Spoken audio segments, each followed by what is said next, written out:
So, well, they have this wipe.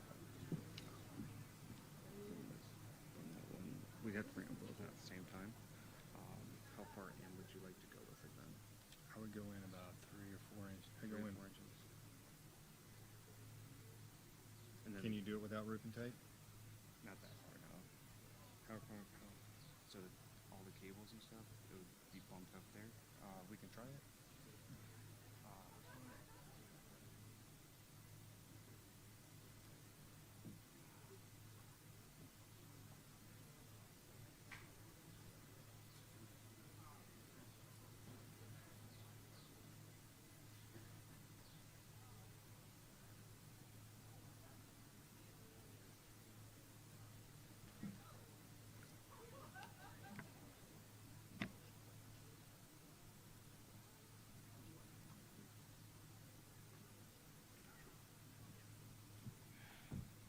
Yeah, I'm looking right at people, you know. Is that what you want? Seems good. That one is about Yeah. 3 inches. Yeah. Thank you very much. You're welcome.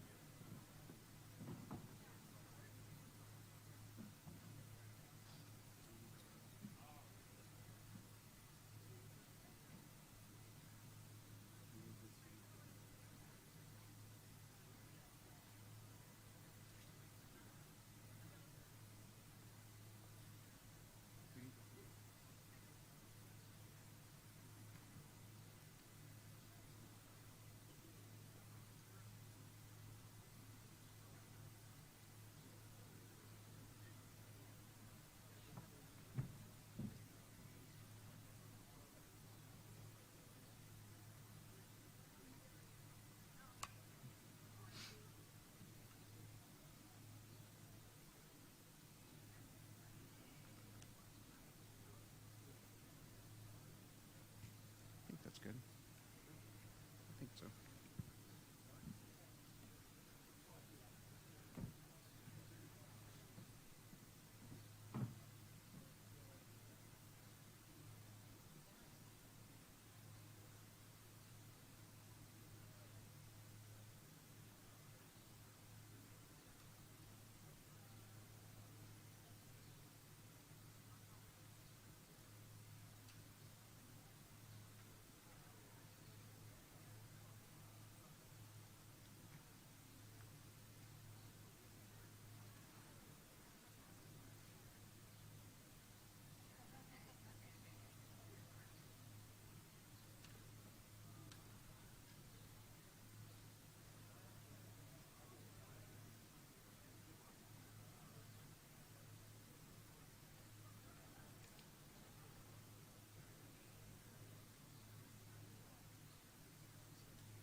dragging everybody else. He's the new Ian. He's the new boss man. Alright. I'll tell her. I can. It looked right to me, but Then tell her to turn on something. How come they changed it to smoke? You had it in mirror because of the light earlier. no. Staff said that, and it's gonna be. It's gonna be. Did you explain to them why? It's not in the lights though. Yeah, but when he tell her.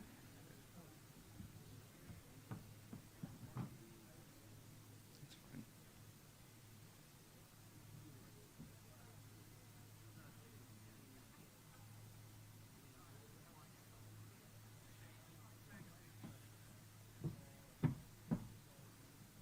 Oh, this one is turned off. No. I didn't know she put stuff on there. Okay. Okay. Yeah, I think it looks okay to me.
Distinguished guests, please welcome the President of the United States and the President of Ukraine.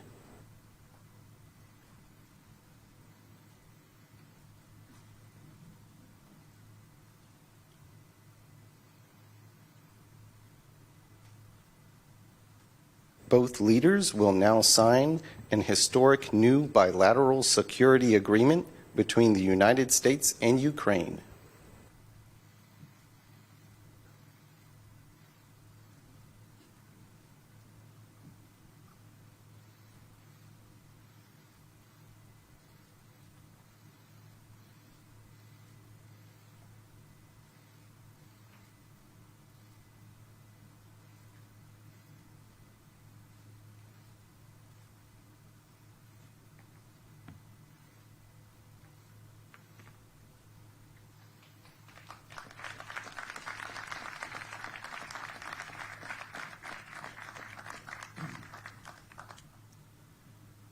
Good evening, everyone.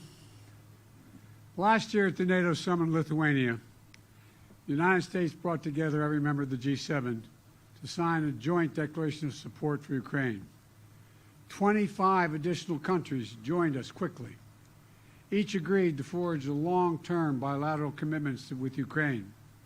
President Zelensky and I have just now signed that agreement between the United States and Ukraine. Our goal is to strengthen Ukraine's credible defense and deterrence capabilities for the long term. A lasting peace for Ukraine must be underwritten by Ukraine's own ability to defend itself now and to deter future aggression anytime in the future. The United States is going to help ensure that Ukraine can do both, not by sending American troops to fight in Ukraine, but by providing weapons and ammunition, expanding intelligence sharing, continuing to train brave Ukrainian troops at bases in Europe and the United States, enhancing interoperability between our militaries in line with NATO standards, investing in Ukraine's defense industrial base so in time, they can supply their own weapons and munitions, working with Ukraine's partners to build a future force that is strong, sustainable, and resilient, and supporting Ukraine's economic recovery as well as its energy recovery, after Russia has repeatedly targeted Ukraine's energy grid with massive attacks in the futile attempt to break the will of the Ukrainian people. All these lines of efforts and others are laid out in this agreement. Additionally, the G7 achieved a significant outcome this week on the matter of Russia's frozen assets in Europe and other places outside of Russia. Back in 2022, 2 days after Russia's invasion, members of the G7 and the European Union worked together to freeze $280 billion in Russian central bank funds outside of Russia. I'm very pleased to share that this week, the G7 signed a plan to finalize and unlock $50 billion from the proceeds of those frozen assets, to put that money to work for Ukraine. Another reminder to Putin, we're not backing down. In fact, we're standing together against this illegal aggression. The agreement that President Zelensky and I just signed also lays out our shared vision for a just peace, a peace rooted in the UN Charter and the principles of sovereignty and territorial integrity, a peace with a broad base of support around the world that holds Russia accountable for the damage it has done in this war. We will see this vision strongly affirmed at the historic peace conference happening in Switzerland this weekend, where Vice President Harris will represent the United States. Finally, this agreement accelerates Ukraine's integration into the European and transatlantic communities. It includes major commitments from Ukraine to implement democratic, economic, and security reforms in line with the European Union's accession goals and NATO's programs of reform. While we take this step, the United States is also intensifying pressure on Russia. Yesterday, the U.S. Treasury Department made clear any bank anywhere in the world that deals with sanctioned Russian banks, companies, or individuals risk being sanctioned themselves. And we announced roughly 300 new sanctions on individuals and companies that are helping Russia with the war effort. They include key parts of Russia's financial sector. I'll wait till it goes over.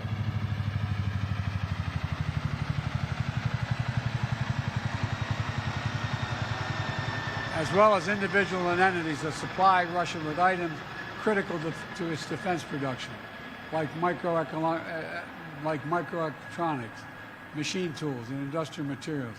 We also sanction more Russian future energy projects, that Russia's natural gas oil projects that are under construction and are not yet fully operating.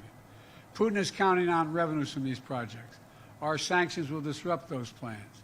Plus, at the G7, we discussed our shared concern about countries like China, who are supplying Russia with materials they need for their war machine. And we agreed to taking collective action to push back against that activity. Let me close with this. We've taken 3 major steps at the G7 that collectively show Putin we cannot wait us out. He cannot divide us. And we'll be with Ukraine until they prevail in this war. First is the bilateral security agreement just signed. Second, historic agreement to provide $50 billion in value from Russian sovereign assets to Ukraine. And third, an agreement to ensure our sanctions efforts disrupt third countries that are supplying Russia's war efforts. That will increase pressure on the Russian economy. Collectively, this is a powerful set of actions and will create a stronger foundation for Ukraine's success. 2.5 years ago, Putin unleashed a brutal war in Ukraine, and it's been a horrifying ordeal for the Ukrainian people who are so brave and incredible. It's also been a test for the world. Would we stand with Ukraine? Would we stand for sovereignty, freedom, and against tyranny? The United States, the G7, and countries around the world have consistently answered the question by saying, yes, we will. We will say it again, yes, again and again and again. We're going to stand with Ukraine. And thank you, and I now yield to my friend from Ukraine, President. Thank you so much, Mr. President Biden, dear President, dear journalists, dear Ukrainians, dear Americans, and thank you so much. Thanks, Italy and Georgia, for an invitation. Dear friends, today is a truly historic day, and we have signed the strongest agreement between Ukraine and the U.S. since our independence. And this is an agreement on security and thus on the protection of human life. This is an agreement on cooperation and thus on how our nations will become stronger. This is an agreement on steps to guarantee sustainable peace, and therefore it benefits everyone in the world, because the Russian war against Ukraine is a real global threat. I thank you very much, Mr. President, for your leadership, which is reflected in particular in this agreement and in your years of support for Ukraine. I thank our teams, both teams. Thanks very much for making sure that the details of the agreement are really good. And of course, I want to thank every Ukrainian soldier, all our people whose courage made this level of alliance between Ukraine and the United States possible. And I'm proud of our people and what Ukraine can do, and I'm very grateful to all Americans, to everyone in America who strengthens American leadership. So, under the points of the agreement, first, the agreement contains a very detailed, legally binding part, and this means the credibility of America's support for our Ukrainian independence. Secondly, security commitments from the United States are based, among other things, on the sustainability of security and defense support, not only for the duration of this war, but also for the period of peace after the war. And we will definitely ensure peace. Third, it clearly states that America supports Ukraine's efforts to win this war.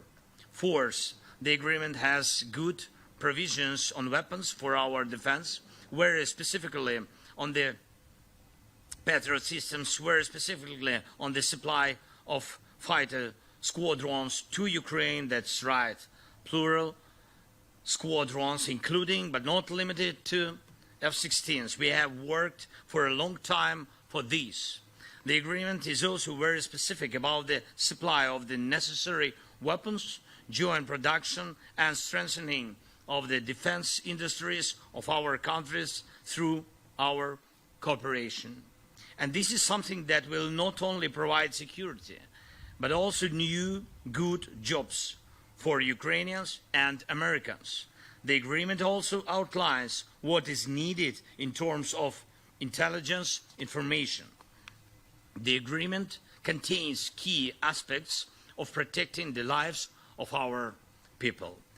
Fifth, it is very important that the agreement also addresses the issue of Russia's just responsibility for this war and its attempts to destroy Ukrainians. America supports both fair compensation for the damage caused by Russian strikes and working out ways to ensure that frozen Russian assets are used to protect and rebuild Ukraine. The agreement also includes sanctions and export controls that will make Russia feel the pain for what it is doing against the freedom of peoples. And two more things. I'm grateful that the philosophy of our security agreement is in fact the philosophy of the alliance, and that is why the issue of NATO is covered through the text of the agreement. It states that America supports Ukraine's future membership in NATO and recognizes that our security agreement is a bridge to Ukraine's membership in NATO. It is very important for all Ukrainians and for all Europeans to know that there will be no security deficit in Europe which tempts the aggressor to war and makes the future uncertain. Now we are clearly defining everything. We will cooperate for the sake of victory, make peace guarantees effective, and provide the necessary security for our people. And thank you, Mr. President, for your leadership in the G7's decision on 50 billion loan for Ukraine. It's a vital step forward in providing sustainable support for Ukraine in winning this war. Russian immobilized assets should be used for defending lives of Ukrainians from Russian terror and for repaying the damage aggressor caused to Ukraine. It's fair and absolutely right. Mr. President, thank you, your team. I would also like to thank the United States Congress for their support, both parties, both chambers. Thank you, and thanks to every American heart that does not betray freedom and supports us. Slava Ukraini!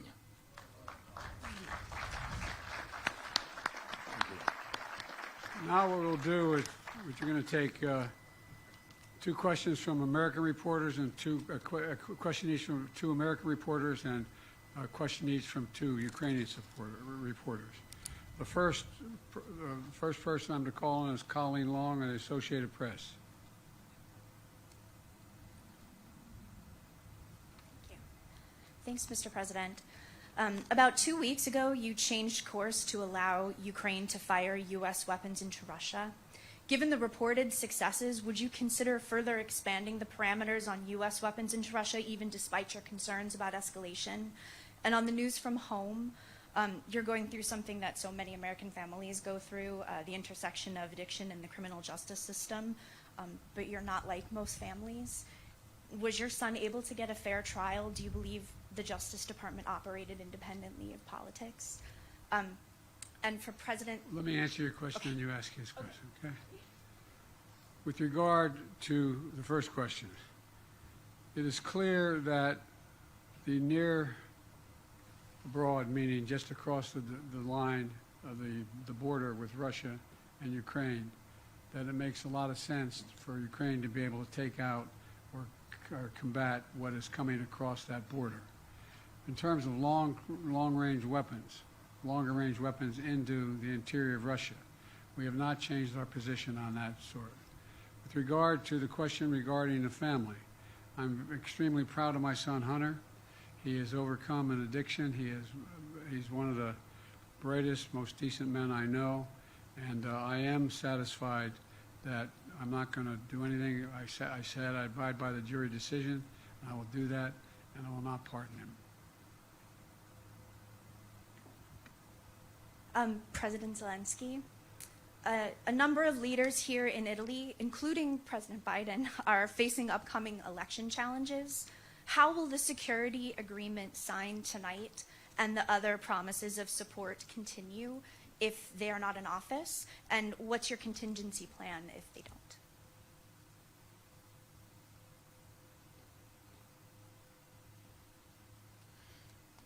Дякую вам за запитання. If I can I answer in Ukrainian language? Yes, thank you so much.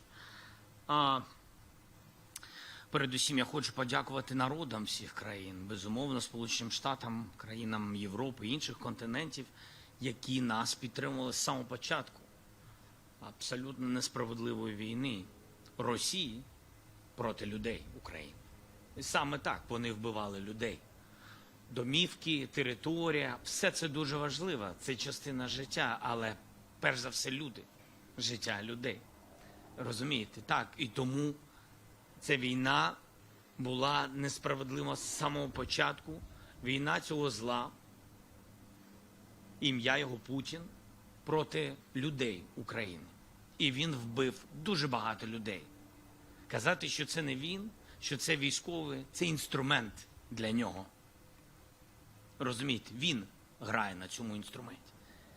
І тому для нас дуже важливо було, що з самого початку нас підтримали люди, народи, тому що вони зрозуміли, що ми поділяємо спільні цінності, ми просто хочемо жити, і люди розуміли, вони уявили, що буде, якщо на них нападе таке зло. І тому нас люди підтримали. І я дякую і президенту Байдену, і іншим лідерам, які з самого початку вторгнення Путіна почали нас підтримувати. Вони базуючись на своїх цінностях. Вони базувались на голосі їх людей, їх народів. І без народу це неможливо. І я впевнений, цей народ обирає собі лідерів, обирає президентів. І мені здається, що кого б не обрав народи, передусім, мені здається, все залежить від єдності всередині тієї чи іншої держави. І якщо з нами буде народ, то будь-який лідер також буде з нами в цій боротьбі за свободу.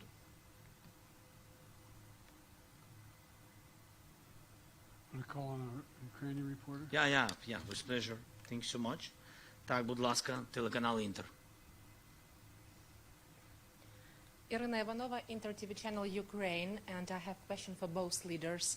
So today, during the G7 meeting, the discussion focused on developing Ukraine's air defense system based on the most advanced Western complexes and also on enhancing long-range capabilities. So my question is, can you provide any details on the initiative and about the readiness of our allies to take part in it? Thank you.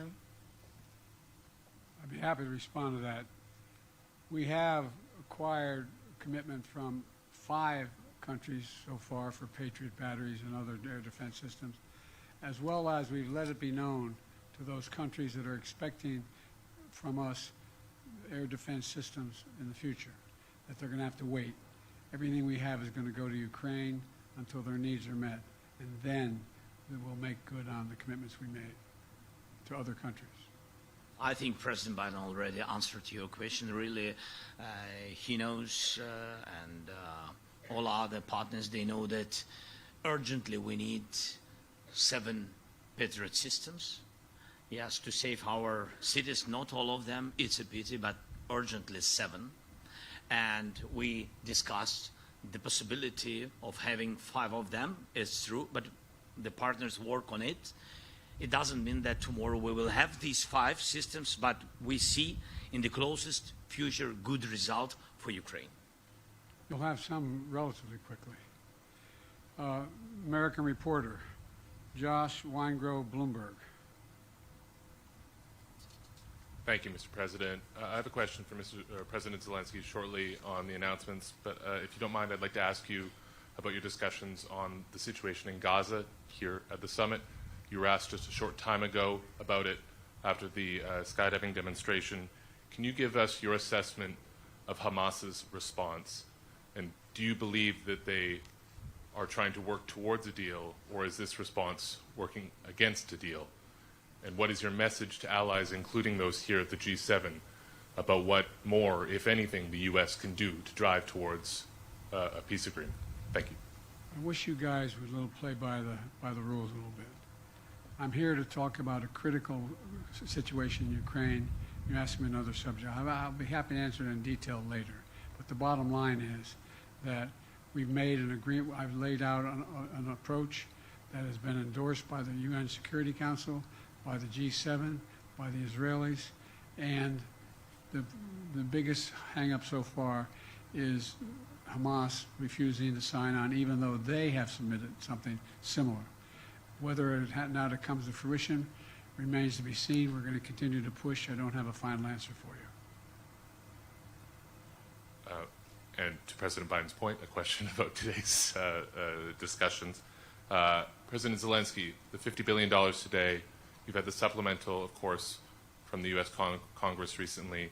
Can you give us an assessment of the situation on the battlefield right now, and what has been given now? How long will this get you in terms of either stopping the Russian advance or making headway on this? And how long will it last you if indeed future leaders or current leaders are unable to reach consensus on further aid packages? And President Biden, I'd welcome your assessment of the situation currently on the battlefield and what difference the supplemental has made as well, sir. Thank you.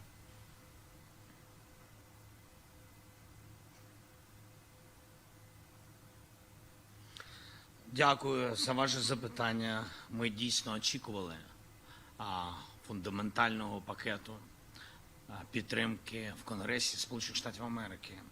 І ми дійсно, це була велика пауза для наших воїнів передусім. Але важливо, і ми вдячні, що наприкінці ми маємо цей пакет, і це точно посилить наших воїнів. Так, це дало можливість за цю паузу 6-8 місяців ворогу спробувати окупувати Харків. Але ця спроба була зупинена нашими воїнами. Була дана відсіч і, незважаючи ні на що, зірвали їх всі плани. Мені здається, що це найголовніше. Що дає цей пакет, який прийде?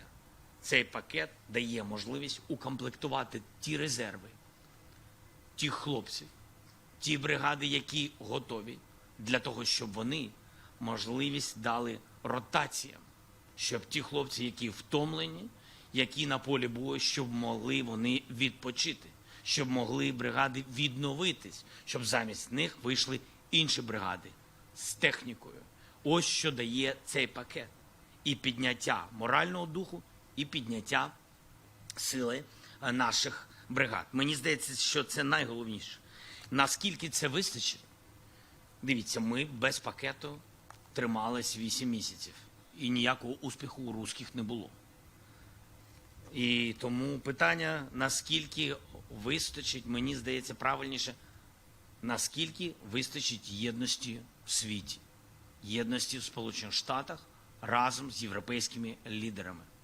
Як будуть впливати ті чи інші вибори на цю єдність? Мені здається, на це потрібно дивитись саме так. Зберегти єдність, зберегти цілісність світу, цілісність демократичного світу. Тому що, якщо не витримає Україна, не витримає, я впевнений, демократія багатьох держав. By the way, the idea that we had to wait till we passed the legislation overall, even held up by a small majority of our Republican colleagues, was just terrible. And there's a lot more money coming beyond what's already come in the other tranches that are available now that we've passed the legislation. So they'll have what they need and get it there as quickly as we possibly can. Thank you so much, Mr. President. Telegraph, будь ласка. Telegraph, please. Good evening. My name is Yaroslav Zharinov, Telegraph UA. Thank you for this opportunity. I have a long way from Kiev and have enough time to prepare such long question. Firstly, to Joe Biden. Mr. President, the additional Ukraine Supplemental Appropriations Act that you signed mandated the submission of strategy war for the war in Ukraine within 45 days after its enactment. This deadline passed on June 8th, and now yet the international community has not seen this strategy. Has it been developed? And if the strategy is classified, what step does your administration plan to take to hasten Ukrainian victory in the war? It's my first question. The second will be to the President. What was the last part of your question?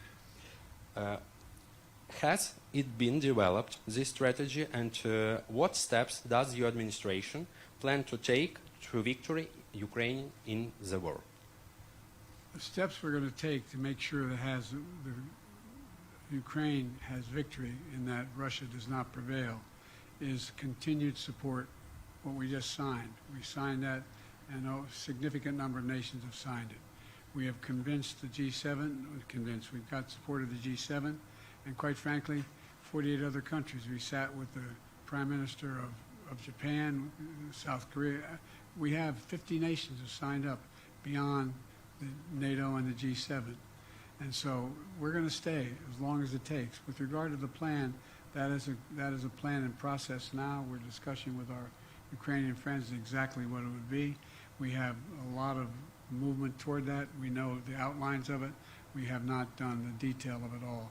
But we know what Ukraine is capable of doing when given the material to defend themselves, and that's exactly what they're doing now. І друге запитання до президента Зеленського, буде українською. Останнім часом ви зробили ряд досить різких заяв на адресу Китаю, і при цьому в пресі поширюються чутки про можливий початок поставок китайського озброєння до Російської Федерації. Окрім цього, Китай, ймовірно, просуває власний мирний план серед інших країн. Які мотиви у Пекіну зараз? Чи можливо, на вашу думку, переломити бачення Китаю і яка в цьому роль Сполучених Штатів? Ну і, мабуть, фінальне запитання. Чи є, на вашу думку, Китай спільником Росії у війні проти нашої нації? Дякую. Skilke. Too many questions. Okay, but yes, I understood that your trip was long.